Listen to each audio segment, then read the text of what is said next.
Мен әйелмін, әлі жаспын, бірақ менің әйелдік тәнім мен жаным 10 жылдан бері мұз болып қатып қалған. Төсек дегенді ұмыттым. Күйеуім үйге кеш келеді, үнсіз тамағын ішеді, телевизорға қарап жатады да сыртқа шығып кетеді. Ал мен бөлмеме жалғыз кіремін. Есікті жапқанда қабырғалардың салқыны маған тікелей тиеді. Жылу жоқ, құшақ жоқ, еркектің дәмін сезбеймін. Түнде жалаңаш тәнімді құшақтап жатып, өз қолыммен өзімді жылытамын. Айнаға қарағанда аппақ денемді көремін. Төсім толық, жұмсақ, белім әлі нәзік, ернім қып-қызыл. Мен әлі де жас, шөлдеп тұрған әйелмін. Бірақ 10 жыл бойы ешкім мені ұстамады. Күйеуім түнде менің бөлмеме кіреді. Ол мені әйел ретінде көрмейді. Түн сайын жастығым суланады.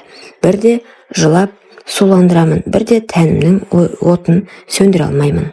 Қолымды ішіме апарамын, баяу сипаймын, көзімді жұмамын. Қиялымда еркектің қолы, оның ыстық демі мен жалаңаш тәніме жабысып тұрған ыстығы. Мен ыңқылдай бастаймын. Ах, деп үнсіз ғана сыбырлаймын. Дірілдеп өзімді босатып қоямын. Содан кейін жылап жіберемін. Өйткені мен әлі әйелмін, бірақ мені ешкім құшақтамайды. Күйеуімнің көзінде басқа әйелдің жылуы бар екенін сеземін. Әйел байғұс бәрін сезеді ғой. Ол басқа төсектен, басқа тәннен ләззат алып жүр. Ал мен 10 жылдан бері қатып қалған бөлмеде, қатып қалған төсекте өзімді өзім жұбатумен келемін. Ішімнен сыбырлаймын, мен тірімін, мен әлі әйелмін, бірақ мені ешкім сезбейді. Күйеуімнің маған 10 жыл бойы жоламағанын іштей түсінбей жүрдім. Бірақ бір күні шындықты өз көзіммен көріп қалдым. Түн ортасында ол үйге келмеді. Терезеден қарасам, ауладағы көлігінде бір әйелдің силуэті көрінді. Әйелдің шашы тарқатылып, мойны ашық, ал күйеуімнің басы оның кеудесінде жақын тұр. Жүрегім тоқтап қалғандай болды. Қолымнан жастығым түсіп кетті. Жалаңаш денемді орамалға орап, терезеден қарауды жалғастырдым. Менің күйеуім басқа әйелдің төсін сүйіп отыр. Мен 10 жыл бойы бір сипауды аңсадым, ал ол бөтен әйелдің денесін қалап жүр екен. Ашуымда, қызғанышымда, өкінішімде бірдей көтерілді. Көзімнен жас парлап шықты, бірақ бойымдағы бір ол кенет қайта тұтанды. Демек, ол басқа әйелдің тәнін сүйеді. Демек, мен әлі де біреуге керекпін. Менің де тәнім бар, менің де әйелмін дедім. Айна алдына барып халатымды шешіп тастадым. Өз тәніме қарадым. Аппақ төсім дірілдеп тұр. Белім әлі де нәзік, бұралған. Ернім қандай қызыл. Ол мені көрмеді, бірақ басқа еркек көреді деп сыбырладым өзіме. Сөйтіп кек алайын дедім. Сол түні ұйықтай алмадым. Қолымды төсіме апарып баяу сипадым. Екінші қолмен төмен түсіріп, денемнің ыстығын сездім. Аузымнан ыңқыл шығып кетті. Ах, мені де біреу осылай ұстаса ғой дедім. Төсегім дірілдеп, тәнім шөлін қандыра алмай жатып, өзімді қинап шықтым. Ал күйеуім сол түні бөтен әйелдің төсегінде менің жанымды өртеп жіберді. Сол сәтте шешімім пісіп жетілді. Мен бұлай өмір сүре алмаймын. Мен де әйелдік бақытымды табамын. Мен де тірі екенімді дәлелдеймін. Таң ата менің көзім ісіп кеткен еді. Түні бойы жылап шыққан едім. Түні бойы өзімді қинап шықтым. Ал күйеуім таңертең кіріп келді. Үстінде бөтен әйелдің иісі. Менің жаным қиналып, қолым қалтырап кетті. Қашанға өз-өзімді қанағаттандырып жүремін дедім. Мен оның бетіне қарауға батпадым. Ол мені байқамады да, үстелден нан жеп телефонға үңіліп отырды. 10 жыл бойы осы өмірде көндім. Бірақ бұдан әрі шыдай алмаймын деп ойладым. Сол сәттен бастап менің қолым қалам іздеді. Қағаз алдым. Қолым дірілдеп, бірақ жүрегімнен шыққан әр сөзді жаздым. Хатым, енеме, мен сізді сыйладым. Осы үйдің бар тәртібін ұстандым. 10 жыл бойы ұлыңыз менің қасыма жатпады. Жатқанмен мені қандыра алмады. Мен әйел болсам да еркектің құшағын көрмедім. Түн сайын жалғыз жаттым. Шөлдеп, жылап, тәнімді құшақтап шықтым. Ал бүгін оның басқа әйелмен болғанын көрдім. Мен бұдан әрі шыдай алмаймын. Менің де жүрегім бар. Менің де тәнім бар. Мен де әйелмін. Мен кетемін. Мені сөкпеңіз. Мен тек өз бақытымды табуға барамын. Хатты жастығымның үстіне қойдым. Орамалға оранып, шашымды тарқатып, айна алдына қайта қарадым. Көзімнің іші жасқа толы болса да, жүзіме бір жалын бітіпті. Мен өзіме іштей уәде бердім. Мен тірімін, мен әлі жаспын. Мен өзімді өлтірмеймін, мен өз бақытымды табамын. Сол сәттен бастап менің жанымда басқа бір күш оянды. Бұл мені еркектің қолы, еркектің дәмі аңсаған әйелдің күші еді. Үйден шыққан күнімде менің жанымда жеңілдік те қорқыныш та болды. Енемнің бөлмесінде қалдырған хат менің соңғы үнсіздігім еді. Ал алда белгісіз, бірақ жүрегімді тарқататын бір әлем бардай сезіндім. Көшеде келе жатып мен өзімді өзгеше сезіндім.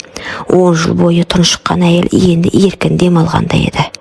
Киімім денеме жабысып, әр қадамымда белімнің қозғалысын өзімде сезетін болдым. Әр жанар маған қадалғандай. Сол сәтте кафенің алдында бір жігітке көзім түсті. Жас, жігерлі, жанары өткір. Ол менің жүзіме тіке қарады. Жүрегім дүрсілдеп кетті. Көзімді тайдыра алмай қалдым. «Кешіріңіз, сізді бір жерден көрген сияқтымын», деді ол жымиып. Мен ыңғайсызданып, бірақ жүрегім қатты қалап соғып тұрды. «Жоқ, мүмкін», дедім күмілжіп. Ол қолын созды. Қолын алған сәтте денемде бір ыстық тоқ жүріп өткендей болды. 10 жыл бойы еркек қолын сезбеген нәзік алақаным сол сәтте қайта тіріліп кеткендей. Жүрегім ішімнен сыбырлады. Осы жігіт, иә, осы жігіт. Менің қиялымды шындыққа айналдыратын сияқты. Біз ұзақ сөйлестік. Оның дауысы еркектік сенімділікке толы, ал менің даусым алғаш рет жанданып күлкім шыға бастады. Ол маған үңіле қараған сайын менің төсім көтеріліп, демім жиілеп бара жатты. Мен жас қыздай ұялып, бірақ әйелдік отыммен жанып тұрдым. Кетерде ол жай ғана сыбырлап айтты. «Сізді тағы көргім келіп тұр. Сізде бір сыр бар сияқты», деді. Мен басымды изедім. Ішімде бір от лапылдап, түнге дейін ұйықтай алмадым. Өйткені мен алғаш рет бөтен еркектің жанарынан өзімді әйел сезіндім. Келесі күні кешке ол хабарласты. Дауысы телефоннан естілгенде-ақ жүрегім дір ете түсті. «Сізді көргім келеді, қазір», дейді. Көруге келістім. Ішімде толқу, ұялу, бірақ бір тоқтаусыз тартылыс бар. Кешкі саябақта кездестік. Ағаштардың арасынан шыққанда ол маған тіке қарады. Жанары өткір, бірақ жылы. «Сіз бүгін әдеттегіден де әдемісіз», деді ол сыбырлап. Мен қызарып кеттім. Жүрегім дүрс-дүрс. Өзімді жас қыздай сезіндім. Ол қолымды ұстады. Қолының ыстығы алақанымнан жан жүрегіме дейін жайылып кетті. 10 жылдан бері алғашқы еркектік жанасу. Мен дірілдеп кеттім. Жігіт менің көзіме ұзақ қарады. Содан соң қолымды білегімнен жоғары сырғатты. Терге тиген әр жанасымды денемді тоғырғандай етті. «Сіз мені түсінбейсіз», мен дедім сыбырлап, сөз таба алмай. Ол менің сөзімді бөлді. «Мен бәрін сеземін. Сіздің жүрегіңізде от бар. Сіздің тәніңіз ұйықтап қалған. Мен соны оятқым келіп тұр», деді. Бұл сөздер менің тұла бойымды өртеп жіберді. Жүрегімнен ыстық ағып, төсім ауырлап, ернім дірілдеп бара жатты. Ол кенет мені құшағына тартып алды. Кеудеме басын тигізді. Оның жүрек дүрсілі құлағыма естіліп тұрды. Ал менің денем қысқарып, ыңқылдай бастадым. Ол шашымнан сипап, құлағыма сыбырлады. «Сіз осындай нәзіксіз, сізді қалаймын», деді. Сол сәтте оның ерні маңдайыма тиді. Сосын мойныма, сосын ернімнің дәл жанына, кейін екі анарыма. Мен көзімді жұмдым. Жүрегімнен дауыс шықты. Мен енді тоқтай алмаймын. Ол маған еңкейіп ернімнің жанына жақындады. Жүрегім кеудемнен шығып кетердей дүрсілдеп тұрды. Ал менің қолым дірілдеп, белімнен ұстап тұрған оның алақанын ажыратқым келмеді. 10 жылдан бері ешкімнің демін сезбеген менің ернім алғаш рет еркектің ерніне жақындап келе жатты. Сол сәт ол мені құшақтап ернімді басты. Жан дүнием жарылып кеткендей болды. Ерні ыстық, дымқыл, нәзік. Менің ішімде өшкен әйелдік от лап ете түсті. Ыңқылдап жібердім. Ол одан сайын қатты қысты. Тәніміз бір-біріне жабысып кетті. Менің төсім оның кеудесіне тіреліп, дірілдеп тұрды. Ол менің белімнен төмен сырғытып, артымнан ұстай бастады. Менің бүкіл денем еріп бара жатты. Қолым еріксіз оның мойнынан құшақтап өзімді тарта бердім. Біздің сүйісіміз тоқтамады. Ұзақ, ыстық құмарлыққа толы. Менің тілегім еркімнен асып кетті. Жігіттің ерніне қарсы, ернім өздігінен ашылып, тілдеріміз түйісті. Сол сәтте менің денемнен ыстық діріл тарады. Ол ыңқылдап жіберді. Менің атымды атады. Мен оның құшағында жанып тұрдым. Көзімді ашқанда оның жанары жалындап тұрды. Сізді қатты қалаймын деді. Мен ернімнен тістеп дірілдеп тұрдым. Өзімде сыбырладым. Мен де, сен мені тірілттің дедім. Жігіттің жанарында от бар. Мен 10 жыл бойы көрмеген, аңсаған әйелді жаңартаудай оятқан жігіт. Ол мені қолымнан ұстап бөлмеме алып кірді. Есікті жауып маған тіке қарады. Сол сәтте жүрегім дүрсілдеп қана қоймай, бүкіл денем дірілдеп тұрды. Сіз дайынсыз ба деді ол. Мен көзімді жұмып басымды изедім. Даусым дірілдеп шықты. Иә, мен сені қалаймын. Ол жақындап мені құшақтап сүйіп жіберді. Мен ыңқылдай бердім, тоқтама. Халатым баяу сырғып түсті. 10 жылдан бері жабылып отырған тәнім алғаш рет еркек алдында ашылды. Мен ұялғаныммен, оның жанарында құмарлық мені қаймықтырмады. Керісінше, әйелдігімді мақтанышпен сезіндім. Ол менің төсімді қолымен қысып, ернімен сипағанда, бүкіл денем шымырлап, ыстық дірілден жарылардай болды. Сен мені тірілттің дедім сыбырлап, көзімнен жас ағып жатып. Ол мені төсегіме жатқызды. Қолдарыма, мойныма, кеудеме тоқтамай әр жерімді сүйді. Менің денем әр жанасуды құмарлықпен өртене түсті.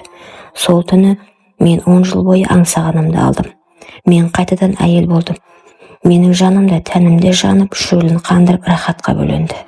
Таң атқанда ғана біз бір-бірімізге құшақтасып құлап түстік. Мен оның кеудесіне басымды қойып сыбырлап, жаңа өмірге қадам басқалы жүргенімді сыртта біреу бізді бақылап тұрғанын білдім. Ал ол менің 10 жыл бойы төсегін суытқан күйеуім еді. Соңғы күндері менің өзгергенімді байқапты. Жүзім нұрланып, көзім жайнап кеткен. Өзге әйелдің құшағында жүрсе де, ішкі түкпірінде бұл әйел тек менікі деген еркектік қызғаныш маза бермепті. Ақыры бір түні артымнан аңдып келді. Мен жігіттің құшағында жатқанмын. Төсек ыстығынан булып, тәнім мен жаным от боп жатқан шақ. Мен ыңқылдап, оның әр жанасуына еріп, әйелдігімді толық сезініп жатқанда, есік алдынан сықыр естілді. Көзім ілінбеген, бірақ ол бәрін көріп тұрды. Күйеуім. Ол көлеңке арасында тұрып, көзін алмай тістеніп қарады. Менің жай қайымды, жігітіңнің ыстық демін бәрін естіді. Мен бұрын ешқашан оған шықпаған даусымды, ешқашан оған ашылмаған әйелдік сырды бөтен еркектен көрді. Жүрегім шаншып кеткендей болды. Бұл менікі еді. Қалайша ол басқа біреудің құшағында? Мен оны жылдар бойы құшақтамадым, бірақ ол шынымен бақытты болып қалған ба? Оның көзінен жас шығып кетті. Ашу емес, қызғаныш емес, қайғы мен өкіну. Өз қолымен өз әйелін өшіріп, басқа еркектің қолына итеріп берген енді түсінді. Бірақ кері қайтуға кеш еді. Өйткені дәл қазір ол мені бұрынғыдан да шынайы, ыстық, толыққанды әйел болып көрді. Ал бұл әйел оған енді қайтып тиесілі емес еді. Таңертең ол көз жасын сүртіп үйіне оралды. Жан дүниесі алай-дүлей. Жаңа әйелінің қасында жатса да, құлағына менің ыңқылым, көз алдында менің құштарлыққа толы бейнем келе берді. Бұл оны тірідей өртеген азап еді. Ал менше, мен жаңа өмірге қадам басып үлгердім. Күйеуім сол түні мені көргеннен кейін тыныштық таба алмады. Жаңа әйелінің жанында жатып та көзін жұмса да, менің басқа еркектің құшағында балқып жатқанымды естігендей болды. Бұрынғыдай өзін еркек сезіндіретін ештеңе қалмады. Жаңа әйелінің күлкісі де құшағы да енді жанын жылытпады. Қайта әр жанасу оған менің жоқтығымды еске алып, жүрегін қан жылытты. Ол өзін өзі жегідей жей бастады. Неге мен 10 жыл бойы әйелімді құшақтамадым? Неге мен оны жатын бөлмеден қуып бөтен етіп қойдым? Ол мені күтіп еді ғой, бірақ мен басқаға кеттім. Енді ол басқа еркектікі. Осы ойлар күйеуімді күндіз-түні тынышсыз етті. Ол қызғаныш пен өкінудің ортасында тұншығып жатты. Өзінің кінәсін түсінсе де жоғалтқанын қайтара алмайтынын білген сайын азапқа батып бара жатты. Мені тек төсекте ғана емес, күнделікті өмірде нәзік әйелдей сыйлады. Ол әр күнімді мәнді, әр түнімді ыстық етті. Оның жанында мен өзімді тірі, қалаулы, сүйікті сезіндім. Әр түн біз үшін жан мен тәннің тоғысқан мерекесі. Әр таң біз үшін жаңа бақыттың бастауы. Мен алғаш рет әйел деген сөздің шынайы мағынасын түсіндім. Жүрегім тыныштық тапты. Мен өзімді ешқашан кінәлі сезінбедім. Себебі мен бақытты болуға лайық адаммын. Ал күйеуім ше, ол күннен күнге шөгіп бара жатыр. Жаңа әйелінің қасында жүрсе де көзінде қуаныш қалмады. Менің бейнемнен, менің жан айқайымнан құтыла алмай, бір сәт тыныштық таппады. Бірі отқа өртеніп, қайта туған әйел, бірі өз қолымен бәрін жоғалтып жалғыз қалған еркек. Бұл тағдырдың әділеті еді. Ол менікі еді, ол қалайша басқаға кетті. Егер ол менікі болмаса, ешкімге де бақыт сыйламау керек. Түнде біздің есігіміздің алдымызға келді. Қолында бөтелке, жанарында қайғы. Терезеден ішке үңіліп, мені жас жігіттің құшағында бақытты күйде көрді. Оның жүрегі шыдамады. Бөтелкені сығып тұрып қабырғаға лақтырды. Дауыс шыққанда бір екеуміз селк етіп терезеге қарадық. Қараңғыда күйеуім тұр еді. Көзі қанталап кеткен. Сен менікі едің, деді. Дауысы дірілдеп шықты. 10 жыл күткен әйел. Сен қалайша? Жас жігіт орнынан атып тұрды. Ал мен тұрып байсалды түрде күйеуіме қарадым. Жоқ, мен сенікі емеспін. Мен әйелмін. Менің жаным, тәнім, жүрегім бар. Сен 10 жыл бойы соны өлтірдің, ал ол мені қайта тірілтті. Бұл сөздер оны күйретіп жіберді. Күйеуім жерге тізерлеп отырып, басын ұстап айғайлап жіберді. Мен сені жоғалттым. Көзінен жас ақты. Ол басын көтерді де, қолын жүрегіне қойып, мен енді сенсіз өмір сүре алмаймын, деді. Сол сәтте ол жанұшы орнынан тұрып есіктен қашып шықты. Бірақ артына қайтып қарамады. Біздің көз алдымызда қараңғыға сіңіп кетті. Арақпен баспақшы болыпты, бірақ сол қызғаныш пен өкініш оның түбіне жеткен екен. Ал менше, мен жас жігіттің құшағында өмірімді жалғастырдым. Мен әйел болып қайта тудым, біз үйлендік. Мен өз бақытымды таптым, ал ол қызғаныштың құрбаны болды. Құрметті оқырман, өмірден алынған шынайы оқиғаларды тыңдағыңыз келсе, менің арнама тіркеліп лайк, комментарий жазып қолдап кетіңіздер. Келесі кездескенше.